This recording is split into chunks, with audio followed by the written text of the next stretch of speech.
Good evening, everyone. Welcome to the regular Council of Aylmer for Wednesday, January the 14th. I see that everyone's present. Let's begin with a moment of reflection and respect.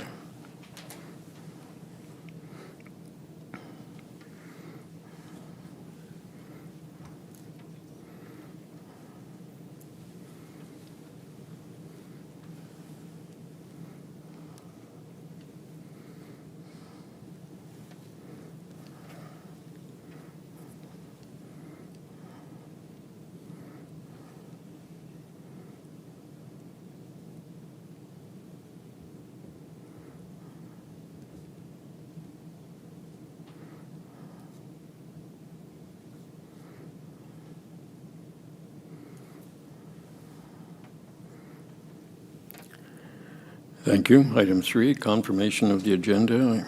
Any additions to the agenda?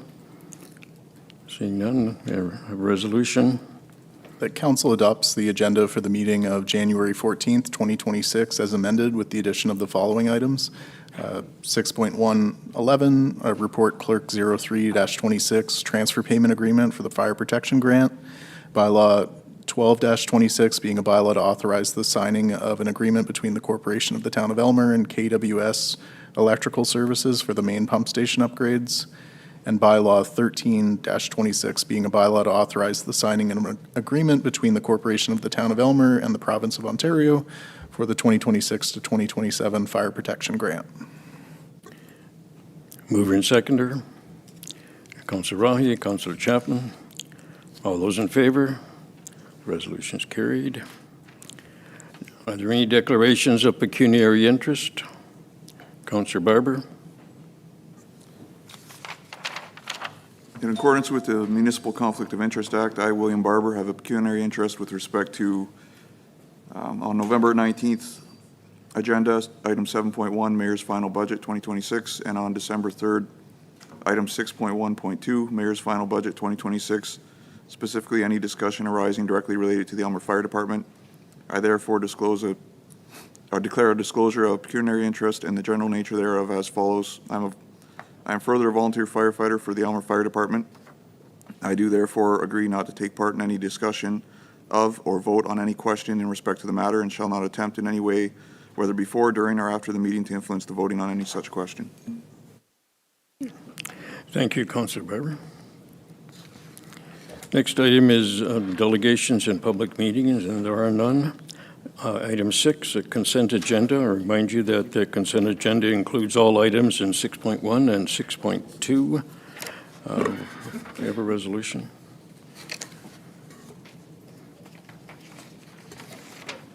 That Council does adopt the consent agenda for the meeting of January 14th, 2026, and that it be received for information. And that includes the recommendations within the staff reports be adopted, and that Council approves the minutes of the regular meeting of Council held on December 3rd, 2025. Mover and seconder, Deputy Mayor Barber, Councillor Oslach. Any comments from Council? Councillor Oslach.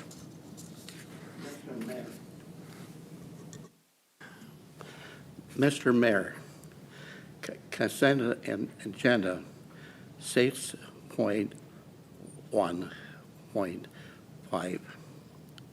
I support the letter from the Town of Aylmer to the province of support for the Catfish Creek Conservation Authority against Bill 68, the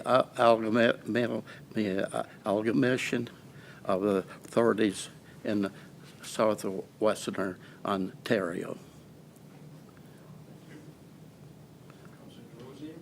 Councillor DeRosier. Thank you, Mr. Mayor. A couple things. So firstly, I just want to echo the comments that my colleague here has made and thank you, Mayor Cookett, for sending that letter of support for the Conservation Authority. I was also curious if we could pull and speak to 6.1.6 and 6.1.7.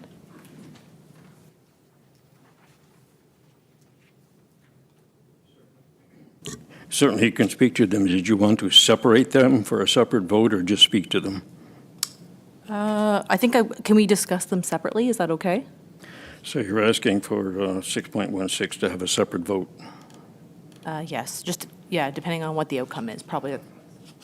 Okay. Go ahead. So for 6.1.6, I would like to begin by thanking the Mayor of Welland for circulating that correspondence and for inviting municipalities across Ontario to discuss this important issue.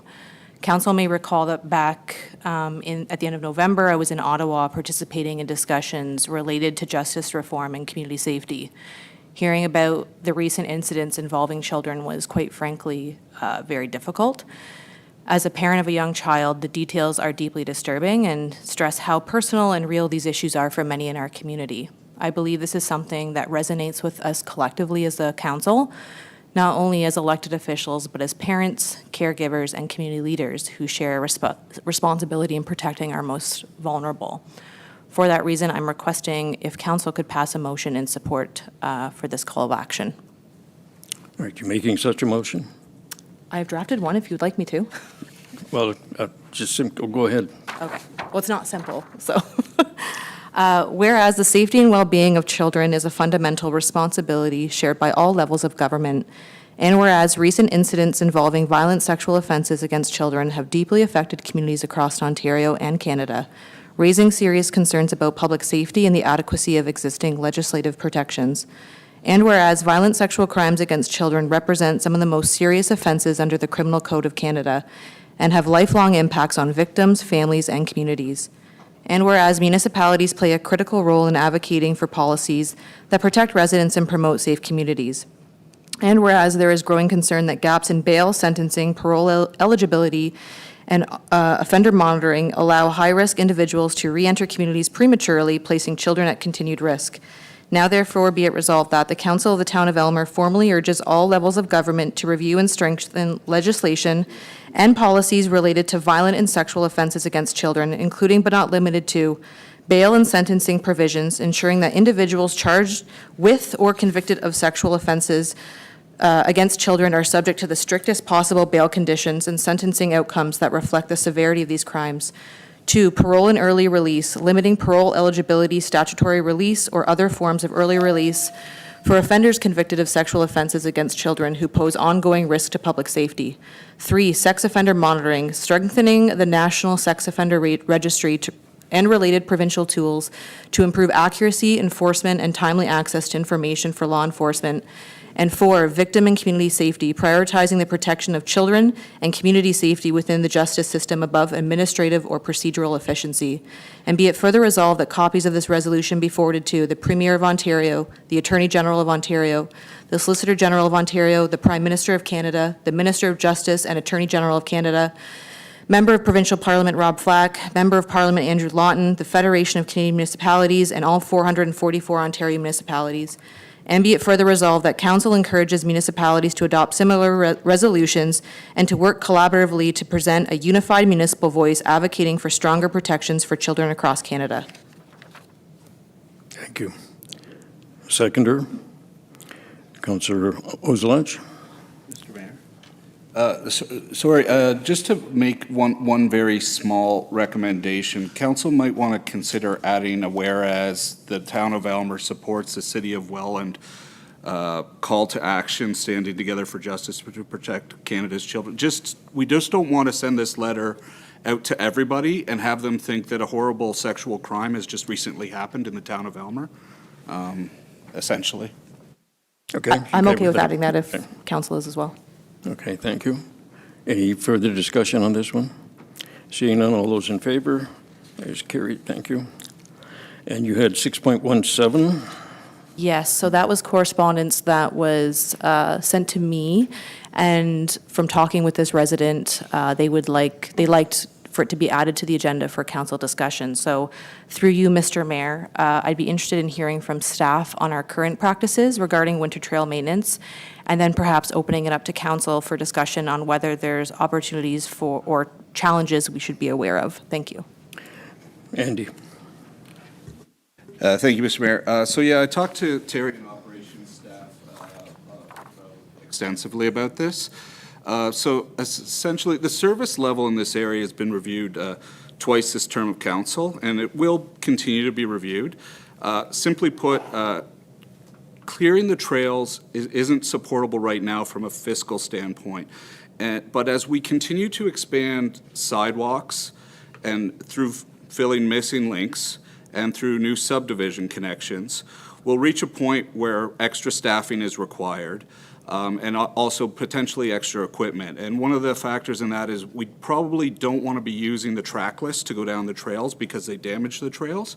You'd probably want a Kubota with just a straight plow on it.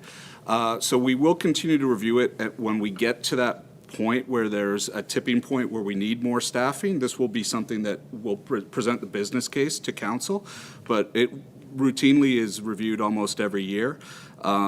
Essentially, what happens now is we run with an extremely lean team. So when there is a snow event, we have everybody come in, they clear the roads first, and then they go on to the sidewalk. But there's only so many hours they work, and then they're required to take a 10-hour break before coming back. So there isn't a lot of capacity now to add additional services unless we start expanding the staff pool, and the cost benefit is out of whack unless you reach the point where you have other work for them to do, essentially. But that said, we are looking at it, and Elmer has a significantly higher standards than a lot of municipalities in the fact that we do the sidewalk clearing. So it is something, though, that we will continue to look at, and is it on operations mind for every time this comes forward to council. Thank you. Councillor Riley. Through you, Mr. Mayor, but just a comment on that. Has anyone ever thought of like contracting it out or having a third party do sidewalks would be just as a whole, like in general, if we're that lean, instead of adding another person, another machine? Like there's the City of London does it. There's a pile of cities that have like a contractor come in and help with their sidewalks. Has that ever been thought or talked about? Through you, I don't know if there's ever been a detailed examination of what it would look like to contract out. I think we could certainly look at that and examine. I do know we wouldn't do it just alone for the trails. It would have to be the whole sidewalk, and I don't know if it would be cheaper because there's so much sidewalks that we're doing. You might actually increase the cost, but we can examine that, and there's certainly opportunities. Okay, so the answer is that we will be looking at that in terms of the whole big picture of the trails and the sidewalks. Is that okay? Yeah. All right. Okay, thank you. Anything else for 6.1, 6.2? The resolution probably changed a little bit. We've pulled 6.1 as a separate resolution, or are we okay with the one you have? They're okay with one we have, okay. So no further discussion, then all those in favor? That's carried, thank you. And so we go to 7, action items, Manager of Planning and Development, report on consent to sever. Resolution, please. That the Council of the Town of Elmer receive report Plan 01-26 regarding the planning evaluation report for the application to consent to sever E326, and that the application for consent to sever E326 related to the property legally described as part of Lot 5, Sydenham Center, Lot 6 and 7, Sydenham, Elmer, and Port Bruce Gravel Road Plan 164, and municipally known as 103 Sydenham Street West and 32 and 50 Center Street, be supported in principle with the recommended conditions for reasons set out in this report, and that this report be forwarded to the Land Division Committee for its review and consideration. Great, thank you. Heather. Thank you, Your Worship. The severance application before council this evening is essentially to sever the parcels, which are residential parcels, into 2 parcels. Go to Figure 1. Provides a locational map of the parcels. So the property is located on the north side of Sydenham Street West, between the streets of Center Street and Raglan Street. The proposed severed parcel is the parcel, what I would identify kind of down in the southwest corner of this large parcel identified outlined in red. It was known locally around the community as the Durkee home. That is the severed parcel. The retained parcel is, some of those lands are being severed from that lot, so kind of some of the lands in behind, as well as to the east of the home, as well as the two homes at 32 and 50 Center Streets. Figure 2 shows the proposed severance and where the lot lines would fall. The red lines show the proposed severed parcel, and the balance of the lands would be the retained lands. So moving on to the planning policy review, the proposed severance application is consistent with the provincial policy statement of 2024. It conforms to the County of Elgin's official plan in terms of severances for residential lots.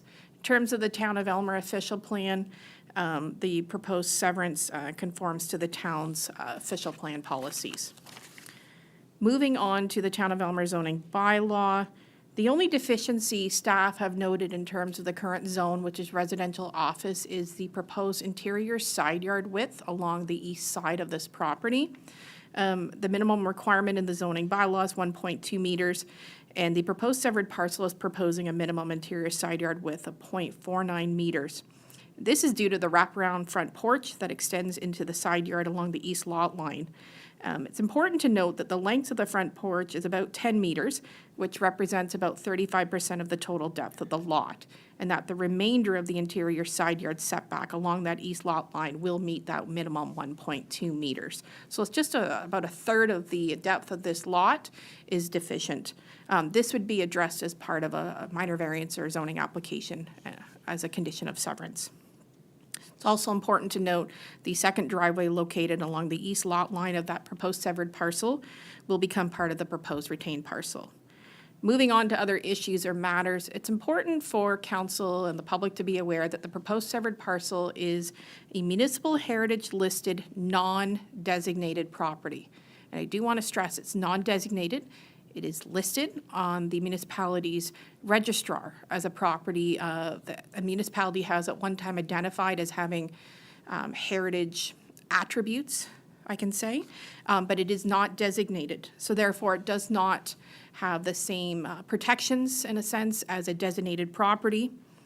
I do want to note that the severance of vacant land from this property is permitted.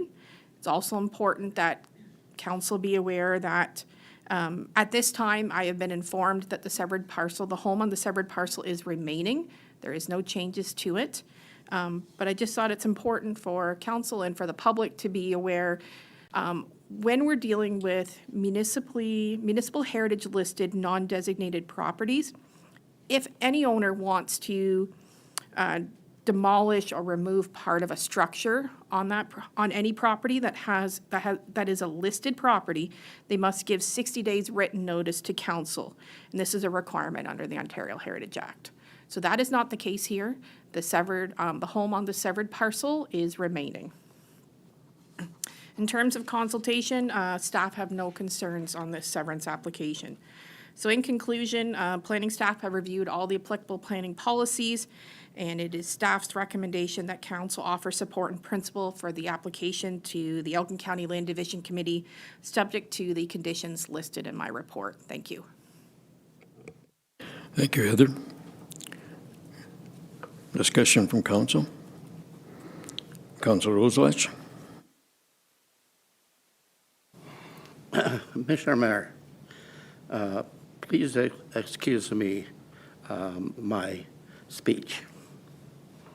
When is this council and the way on the demolition of heritage buildings on 50 Center Street? The town has many unique old buildings. Any town would be proud of these buildings. The Heritage Committee, which was a committee of council, for many years, had 28 buildings plaqued as heritage buildings in the town of Elmer. Are we going to demolish these buildings when a new development comes in to town? In Europe, they treasure these buildings. Canada, we tear them down. The town has a logo, proud heritage, a bright future. Are we going to stand up to our logo? It's a time to amend the Heritage Act for the town of Elmer. These buildings, we should put in a clause to protect these buildings. Right, thank you, Mr. Oslach. I just want a couple of comments. First of all, the town or staff will be looking at a heritage policy shortly. Secondly, are you reminding council that this particular resolution deals with a severance and it doesn't deal with... I just have one comment. It's a long comment. Yes, it was a comment. You said you have another one? No, No, that one, no. that was a comment. Thank you. Andy, you wanted to say something? Just to add that being listed on the Heritage Registry is not a heritage designation. So the plaquings are not heritage designations. And there, to suggest that the municipality would intervene, I mean, council received a very thorough report on October 15th on what you can and can't do. But developers and property owners need to know that municipal overreach won't occur. We won't come in and regulate when you're trying to go forward and at that stage try to throw up barriers or take illegal actions to stop permits that have been issued or demolition permits that have been issued. That's not our role as government to do that at that stage. And I think if you talk to the general public, they want the protection of heritage, but people don't want it coming up when you're going forward and saying, here's a severance application or here's a plan to develop. It's really not fair to the property owner, Cherry Street, who has every right to develop the 50 Center Street property. So again, that's not related to tonight, but staff have addressed this in detail in October 15th and really dug into what you can and can't do with that. So it has never been an issue of whether or not we can intervene in that to save heritage. That's not the situation. It's whether or not the community groups that wanted to see that building preserved would be able to approach Cherry Street and get them to accept a different design or fundraise to put together funds to assume the building themselves and preserve it themselves. It's never been a situation where the municipality should be intervening at that stage of a development. Okay, thank you for that. Are there any questions or comments from council concerning the severance application? Seeing none, all those in favor? Did we not have a mover and seconder? Oh, I'm sorry about that.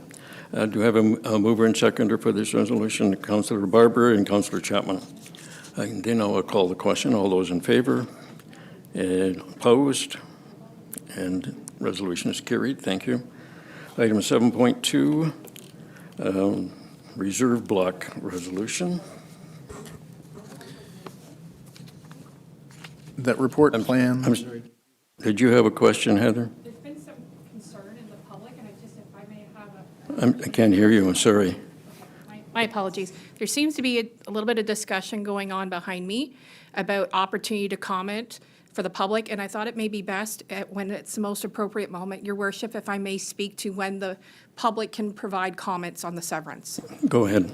Okay. So the opportunity that Elmer Council has had tonight is to review the severance application and make a recommendation to Elgin County. Elmer is not the approval authority. Elgin County Land Division Committee is. They are holding a public meeting on January 28th.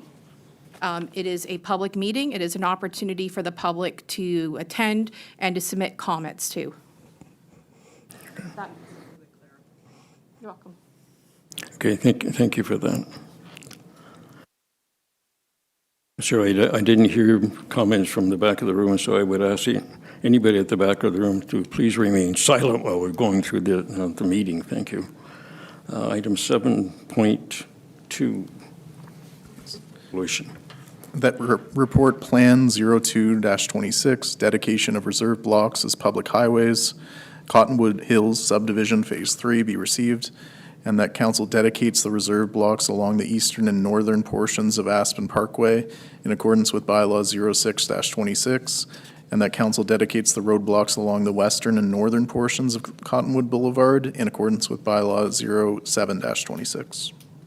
Mover and seconder, Councilor Chapman and Councilor DeRosier. Heather. Thank you, Your Worship. Sifton Properties Limited is requesting for council to dedicate 0.3-meter reserve blocks to the northern and eastern sides of Aspen Parkway, as well as on the western and northern portion of Cottonwood Boulevard as public highways. It's a normal practice for 0.3-meter reserves to be placed along the dead ends of roads or along the sides of roads, essentially where development's not occurring. And this is just to ensure that development doesn't happen where it's not supposed to without a proper approval process. It's important for you to be aware that the subdivision has received final approval from Elgin County and was registered towards the end of 2025. So as I mentioned earlier, these reserves essentially have the effect of prohibiting access to a property or adjacent lands because the zoning bylaw requires that all land must have frontage on a public street to qualify for a building permit. The reserve is used to control development until various conditions have been met or to prohibit development on lands that are not ready for development. The lifting of the reserves can result in the dedication of land as a public highway, as what is before you this evening. I've included within my analysis a map kind of just showing you the lands that have been identified. I've kind of outlined them in red. So it's those lands there, again, as I mentioned, along the east side of Aspen Parkway, as well as at the northern end of Aspen Parkway, and then as well at the northern end of Cottonwood Boulevard, where these reserves that are currently in place are to be basically incorporated within the public highways.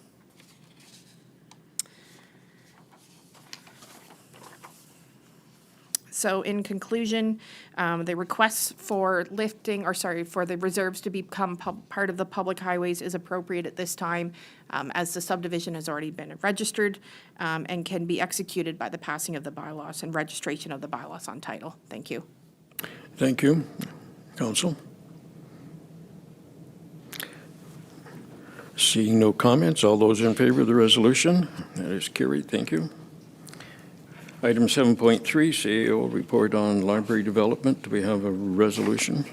That report CAO 03-26 respecting optimization library redevelopment project be received for information, and that council direct staff to engage GEI JPM with potential revisions of the proposed design to reduce project costs. Mover and seconder, Councilor Oslach and Deputy Mayor Barber. Andy. Thank you, Mr. Mayor. This report represents the next steps in the library redevelopment project. Council will recall that you endorsed an option to go forward this last October. I do want to highlight for members of the public watching that the town does have a dedicated web page for this program that has all the background information, and you can also register for updates. So if you want to keep informed, please register there.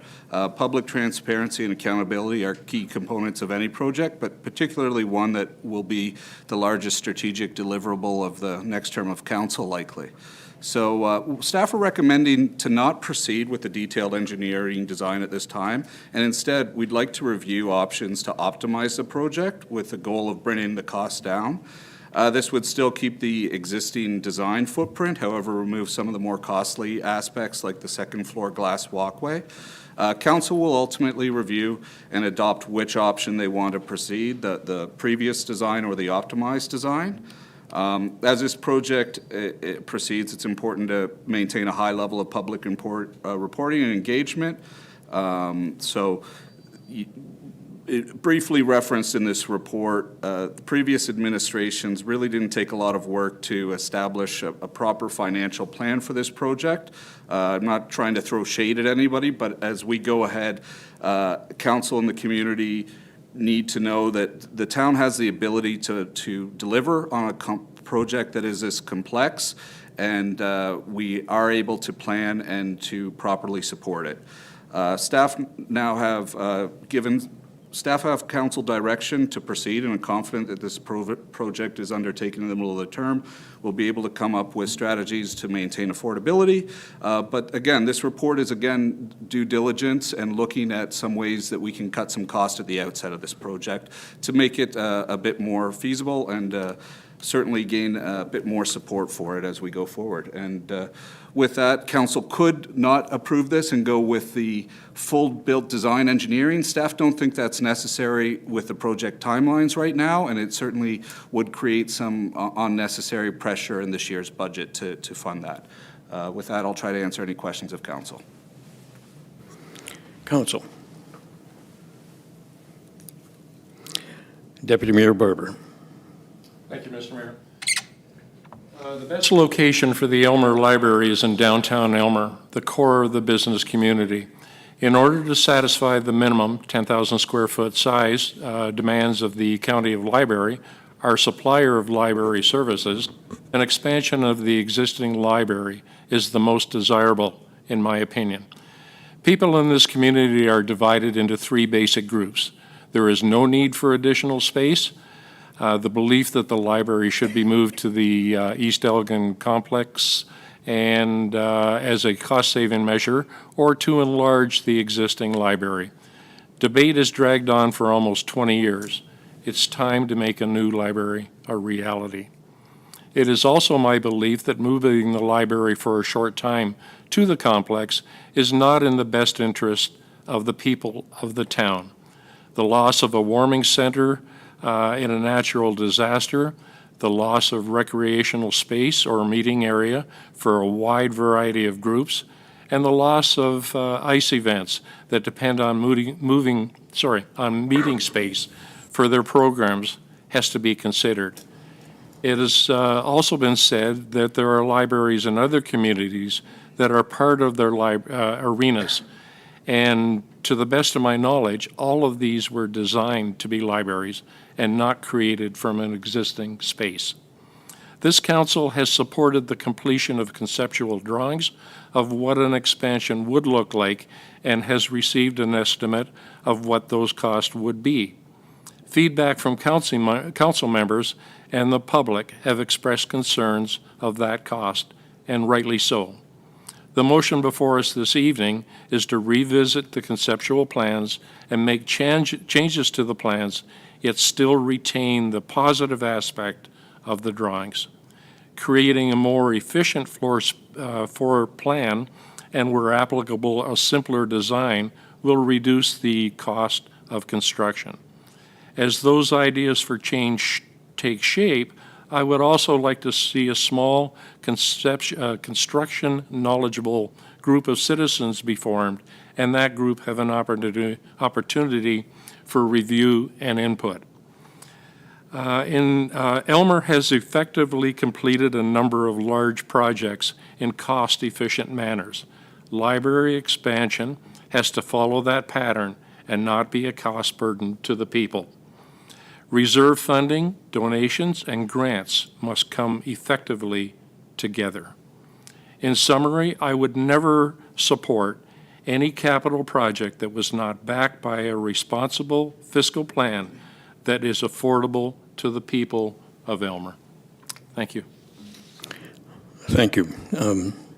Before we go anything further on this, a few comments from me. We've had hours and hours and hours and hours of discussion on the library, and that's good because it shows the level of transparency that the council has entertained and that the people have had access to. This resolution deals with the engineering part that we're at, because so far council has approved in principle the building of a library downtown, and it has approved the engagement, has approved a design. So I don't want to get into a lot of discussion right now about whether the library should be downtown or whether the library should be at the complex or whether the library should be at the bargain basement or whether the library should be in a warehouse. The point of the resolution right now is, do we want to go ahead and engage an engineer for $480,000 to develop the architectural plans? Or do we want to give them another chance to take a look at what we have, design number one, and bring the costs down of design number one? Usually I wait to the end to give a mayor's take on this, but I certainly would support having another look at what can happen with design number one. It wouldn't be changed. It would be modified, optimized, whatever word you want to use. And part of that optimization is if you look at the design number one, it's actually 13,000 square feet. And we can easily remove 3,000 square feet from that design and still have enough footage to meet the county's needs. So I would certainly support the concept of taking 3,000 square feet off of this plan, and that will amount to a considerable decrease in the cost of this building. Anyway, so please let's not argue the complex and let's not argue the downtown. Let's argue about whether we want to go ahead with a full engineer's report or whether we want to optimize. Councillor Chapman. Through you, Mayor, I like the idea that we're looking to optimize the value.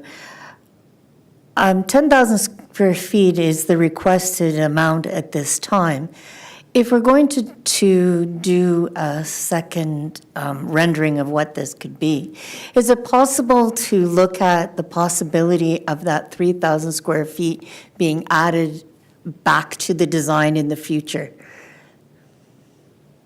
Instead of just looking for today, let's look forward. So if we're going to design it in a manner that when and if need be, those other 3,000 feet could be added. Yeah. I think that could be answered when the engineers report back to us. Like, we'll tell them now, go ahead and give us another design that's optimized, and then we can ask them, can you do that? I'm sure it can be done. But we can ask them all those points now. I don't have any answers. I don't think anybody has any answers to all of the minute things, but certainly that's a good question. Yeah. Councillor Rahi. Through you, Mr. Mayor, just a comment. I just as soon not spend any money on it, but if we're going to, I would like to spend as little as possible. So I would like to try to optimize the plan that's there, I guess. Councillor Rosier. Thank you, Mr. Mayor. Whether it's 280,000 extra or 20,000 extra, personally, I think this plan is a bit premature, and I'd just like to give an explanation and maybe a perspective as to why. When council originally approved funding for detailed engineering, the intent was to establish a credible cost range to support fundraising efforts. With a Class D estimate, we understood those costs would be variable and subject to change. But the purpose was to define a fundraising target, not to finalize or refine a design. At this point, the narrative from project supporters is the next step is to secure donations and pledges. As of today, $25,000 out of that $8.8 million has been pledged. Given how far we are from any meaningful funding threshold, revisiting and optimizing designs at this stage feels premature and ineffective. From a project management perspective, typically we wait until significant portions of funding are covered, often 40 to 50%, before investing further in any design refinements. Regardless of what changes are explored, this will remain a multi-million-dollar capital project, and fundraising at the current pace could take years. Over that time frame, construction costs, community priorities, and economic conditions will inevitably change. For those reasons, I don't believe it is responsible to spend additional funds on a revision of a design when the core financial viability of the project has not yet been demonstrated.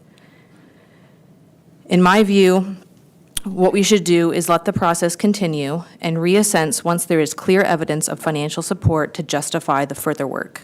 For that reason, I will not be supporting this motion at all. Thank you. Thank you. Anyone else?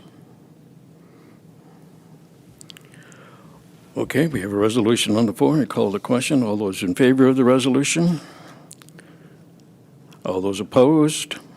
Let me call this again because hands went up in the middle of everything. All those in favor of the resolution? 5 opposed? There's 1.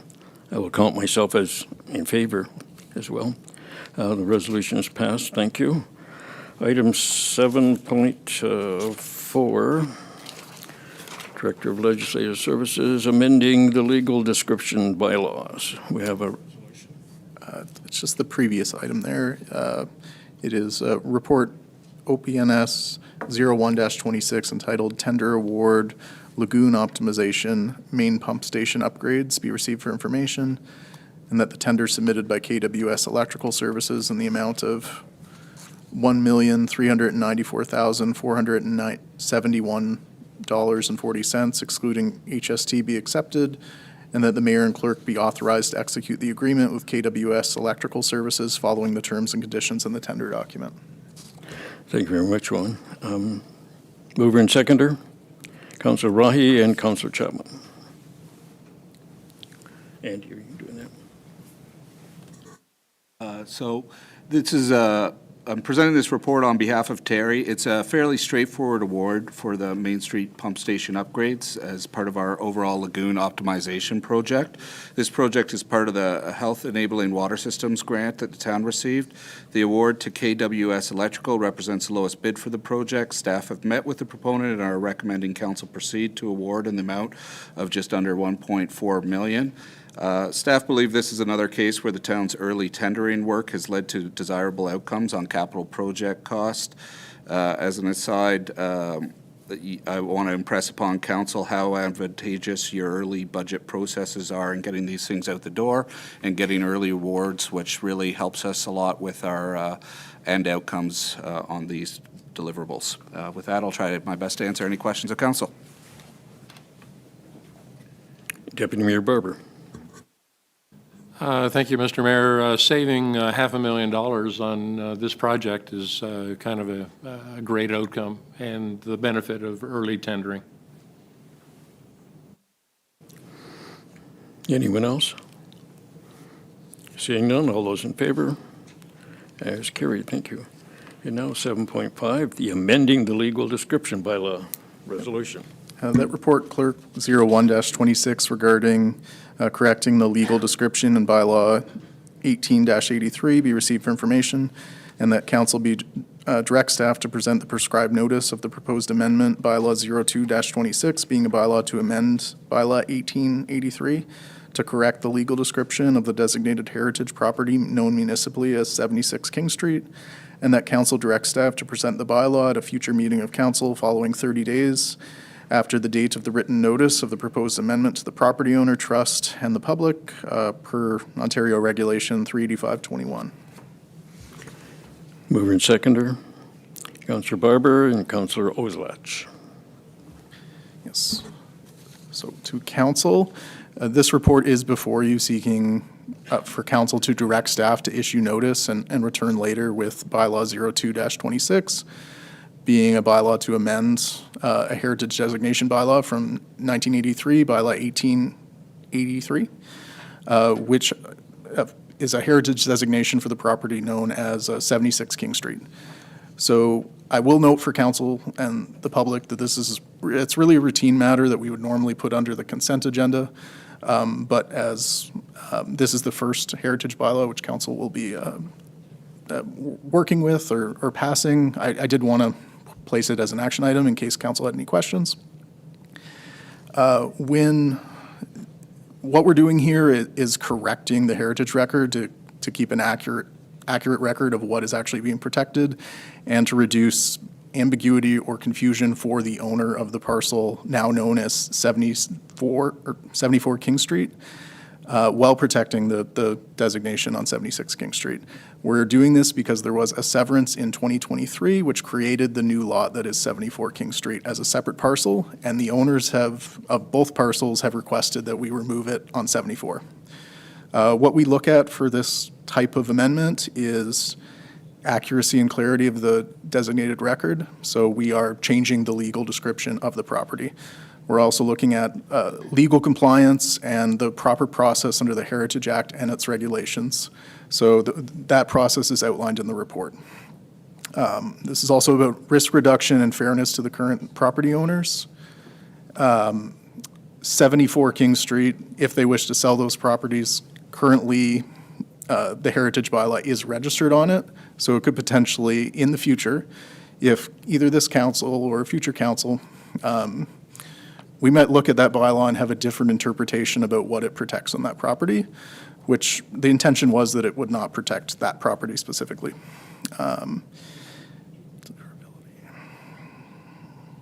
And finally, we were looking at just following the notice process under the Heritage Act, as well as responding to the urgency request of the owner. We received this in late December. So bylaw 1883 was intended to designate the residence at 76 King Street. If you review the bylaw, it has a list of heritage features on that property that are protected. And none of those features are currently located on 74 King Street, which is its own parcel now. If council really has two options here, we can either proceed with the notice and amend the bylaw, or we could defer and not amend the bylaw against the wishes of the property owner. It is staff's opinion that the current bylaw has no impact on 74 King Street, but it could be a source of confusion for potential the owner of that property in the future. So if council wishes us to proceed, we will issue the notice and follow this prescribed process under the Heritage Act and bring back a bylaw at a future meeting of council. And if there's any questions, I'd be happy to answer them. Thank you. Remind our visitors to remain quiet during the deliberations with council, please. Okay, mover and seconder. Councilor Roslash and Councilor DeRosier. I think we had a mover and seconder before, too. I don't know. I've forgotten right now, I'm sorry. Anyway, are there any comments by council? Deputy Mayor Barber. Thank you, Mr. Mayor. Just a typo that probably should be picked up, but it was mentioned again in Owen's summary. Second paragraph, we're referring to two different bylaws, 0126 and 0226. If you could just make that simple correction. Certainly. Thank you. Anyone else? Councilor Roslach? Mr. Mayor, I was involved in placing that house. Good. Anyone else? Councilor Chapman? Through you, Mayor, just so I can make it clear to everyone, the house that sits on the corner, the beautiful yellow and white house that has all the beautiful historic details, is the one that's going to be protected. And next door to it at 74 is the one that's going to lose the designation. Correct. Correct. Okay. Anyone else? Okay. Councilor Roslach? Mr. Mayor, there's one Your microphone, please. comment. That was the Hammeridge House in 1960. You're absolutely correct. Right. Right. Thank you. I moved trees to that house where Mr. Hammeridge he owned a apple orchard out on Roger Road. Okay, thank you. Anyone else? Seeing none, all those in favor of the resolution as carried, thank you. Item 7.6, CAO Community Improvement Plan Review. Resolution. That report CAO 02-26 respecting the Community Improvement Plan review be received for information. Mover and seconder, Councilor DeRosa, Councilor Chapman. Thank you, Mr. Oh, sorry. Thank you, Mr. Mayor. So council may recall that back in August, we had a delegation from a group of business owners. The town, we tried a couple times and had crossed wires, and we were unable to meet with that group. Eventually, we were able to get one business owner to come back in December and meet with us.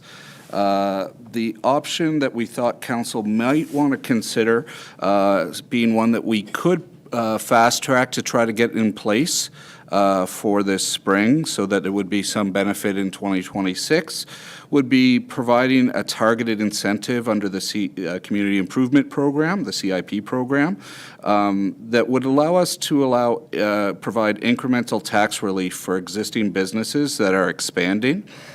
Currently, such incentive is only accessible under Elgin County's program, but it requires that the applicant represents a significant employment increase or economic development for the area, and that's usually interpreted to be really a major anchor tenant for your municipality in terms of employment. So a lot of them wouldn't qualify under our internal review.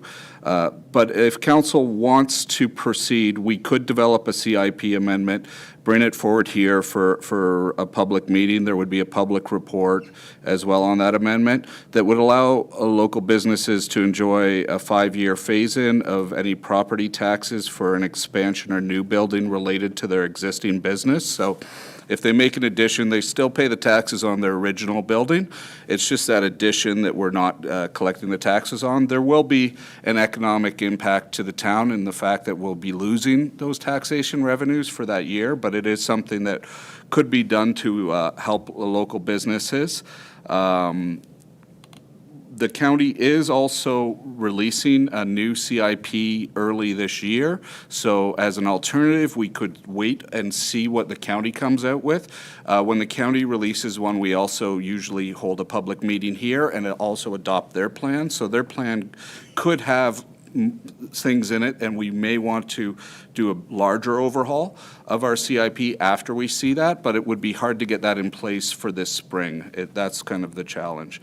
The other issue addressed in this report is development charges. As council is aware, the development charge study process has been initiated, and that will be an ongoing process that throughout this year that allows the public and business input. Some councils have considered decreases to DCs to address slow growth across Ontario. Usually that's been focused on the housing market. A lot of them are giving DC reductions to get residential housing off the ground or to address slowdowns. We don't have that issue here in Elmer right now. We've got a lot of residential growth.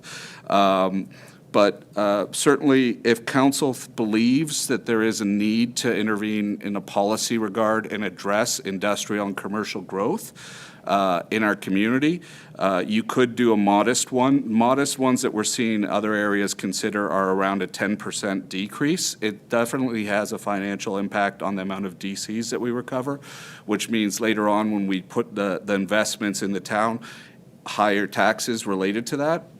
DCs are meant for growth to fund growth, but certainly it's ultimately up to council to determine whether or not to wait for the DC study or to amend the DC bylaw now to provide that one type of relief. And it's up to you to determine whether or not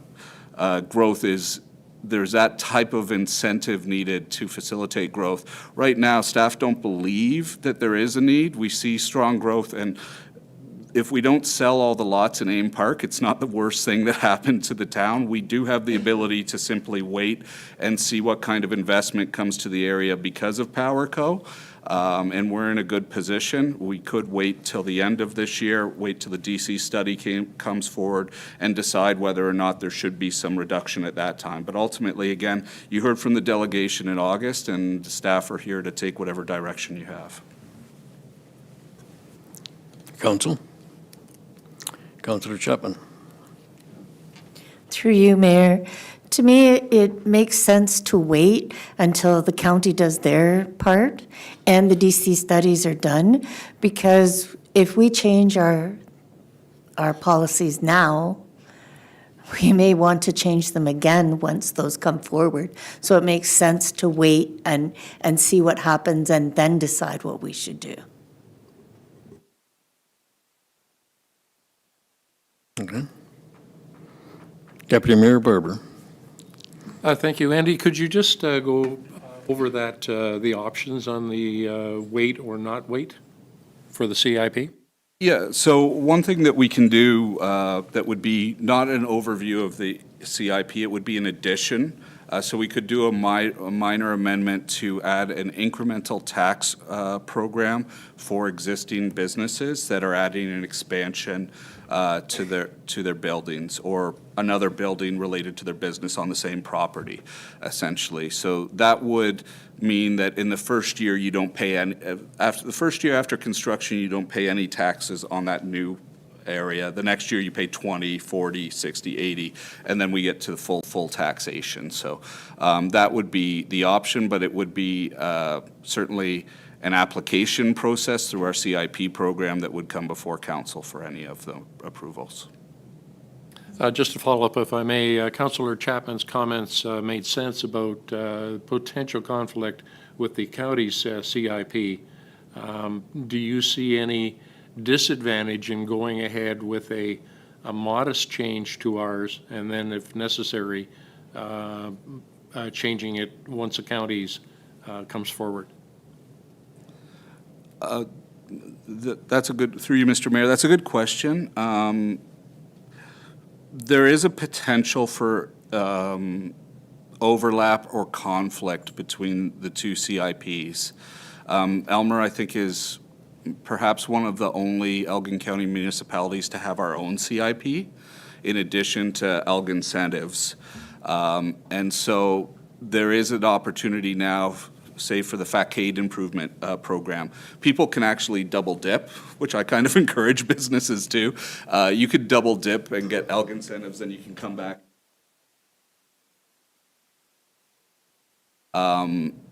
So there is a potential that a scenario like that could exist if we went forward and then Elgin County provided a different yet similar program at the same time.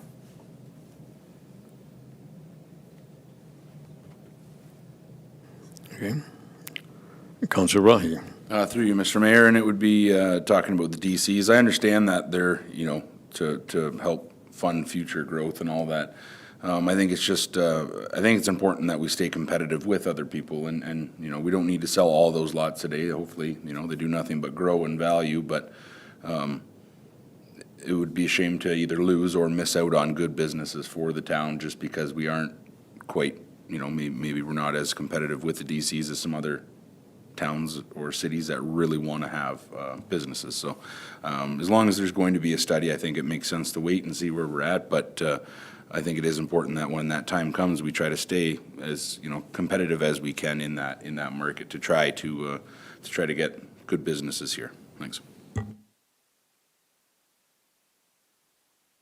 Okay, so what I'm hearing from council so far is let's wait for county, let's wait a little bit until other, And that DCs come county up. CIP, sorry, the county CIP will come before council as well. Okay. Any further comments? Seeing none, all those in favor? It's carried.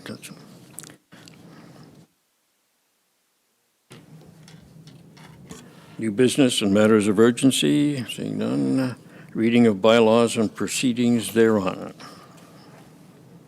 That council gives 3 readings to and approves Bylaw 01-26 being a bylaw to appoint the municipal auditor. Bylaw 03-26 being a bylaw to amend bylaw 43-24, being a bylaw to adopt the delegation of power policy to delegate certain powers and duties during any restricted acts period under Section 275 of the Municipal Act. Bylaw 426 being a bylaw to amend bylaw 65-21, being a bylaw to regulate election signs in the town of Elmer. Bylaw 05-26 being a municipal solid waste management bylaw to establish, maintain, and operate a system that provides for regulations governing the collection, removal, disposal of waste, recyclable and organic. Bylaw 06-26 being a bylaw to dedicate certain lands as part of a highway, being the removal of a 0.3 meter reserve. Bylaw 7-26 being a bylaw to dedicate certain lands as part of a highway, being the removal of a 0.3 meter reserve. Bylaw 08-26 being a bylaw to authorize borrowing for current expenditures and capital outlay during 2026 from the Consolidated Reserved Fund of the Town of Elmer. Bylaw 09-26 being a bylaw to confirm the proceedings of council held at the regular council meeting on December 3rd, 2025. Bylaw 11-26 being a bylaw to appoint Terry Koenig to the position of Director of Infrastructure and Operations. Bylaw 12-26 being a bylaw to authorize the signing of an agreement between the Corporation of the Town of Elmer and KWS Electrical Services for the main pump station upgrades. And Bylaw 13-26 being a bylaw to authorize the signing of an agreement between the Corporation of the Town of Elmer and the Province of Ontario for the 2026 to 2027 Fire Protection Grant Program. That's all. That all? Okay. Mover and seconder, Deputy Mayor Barber and Councillor Barber. See no comments. All those in favor? As carried. Thank you. Inquiries by members? Statements and committee reports by members? Councillor Oslodge. Mr. Mayor, I would like to thank you. Put the mayor on the microphone, please. I forgot to do what. I'd like to thank you, the mayor and the deputy mayor and the mayor and all the councilors to come out for the levy on New Year's at the Legion. You're certainly welcome. And we love the moose milk. Yeah, I made it. Okay. Anyone else? Okay, there's no report from me. Any notices of motion? And resolution to go into close. That council moves into a meeting closed to the public at 8:01 PM to discuss the following matters. Manager of Human Resources report HR 01-26, Elmer Public Works Association Agreement 2026 to 2029. Director of Legislative Services report Clerk 02-26, legal advice on a bylaw error and related performance objectives. Chief Administrative Officer report CAO 01-26, being a legal opinion on proposed official plan amendment 02-25 and zoning bylaw amendment 03-25, 448 Talbot Street West and 215 South Street West.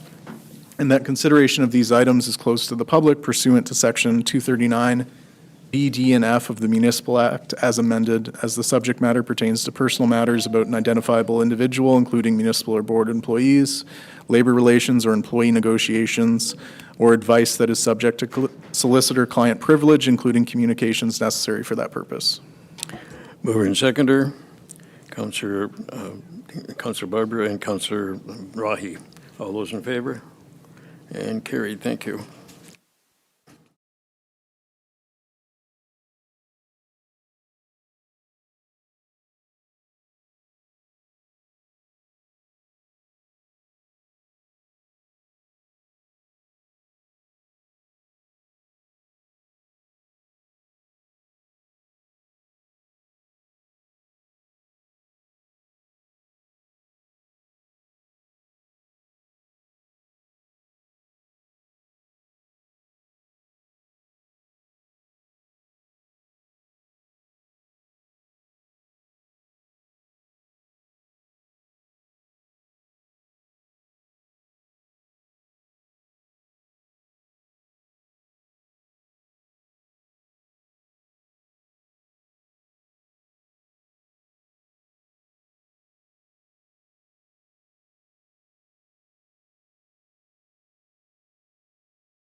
Come back. We have some resolutions coming out of closed.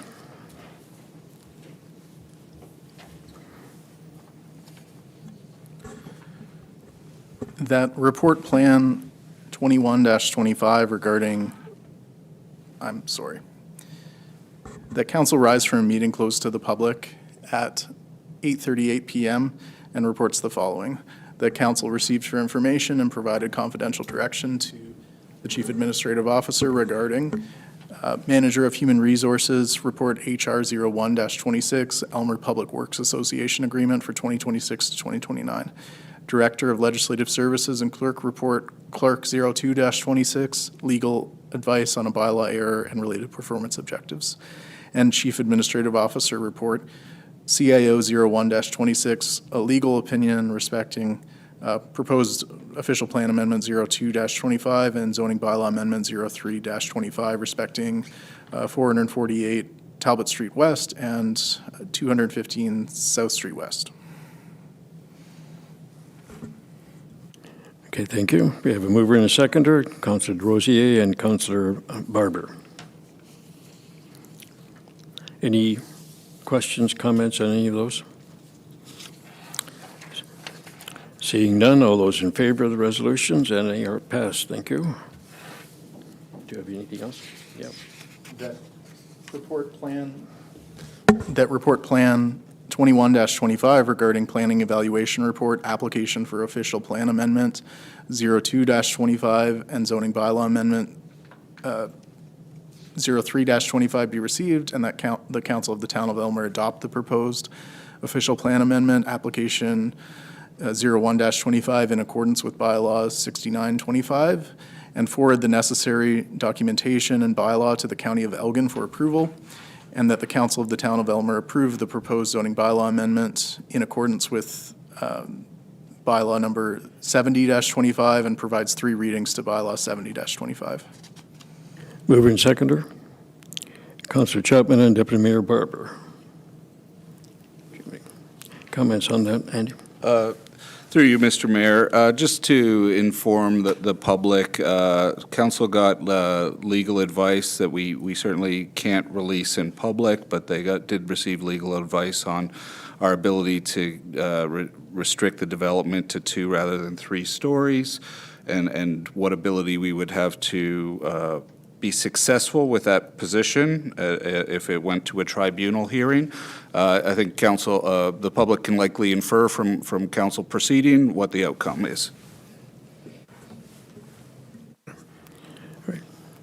Questions or comments from council? Seeing none, all those in favor of the resolution, and that is carried. Thank you. And Motion to adjourn, I think. just the bylaw Oh, adoption. one yes. The council gives 3 readings to and approves bylaw 6925, being a bylaw to adopt amendment number 26 to the official plan for the corporation of the town of Elmer, and bylaw 70-25, being a bylaw to amend bylaw number 5799, being the zoning bylaw of the town of Elmer respecting 448 Talbot Street West and 215 South Street West. Mover and seconder, Councillor Chapman and Councillor Rahi. Any questions, comments? Seeing none, all those in favor? And that is carried. Thank you. And a motion to adjourn. That council do now adjourn at 8:41 PM. Mover and seconder, Councillor Rosier, Councillor Rahi. All those in favor? Carried. Thank you. Have a good day.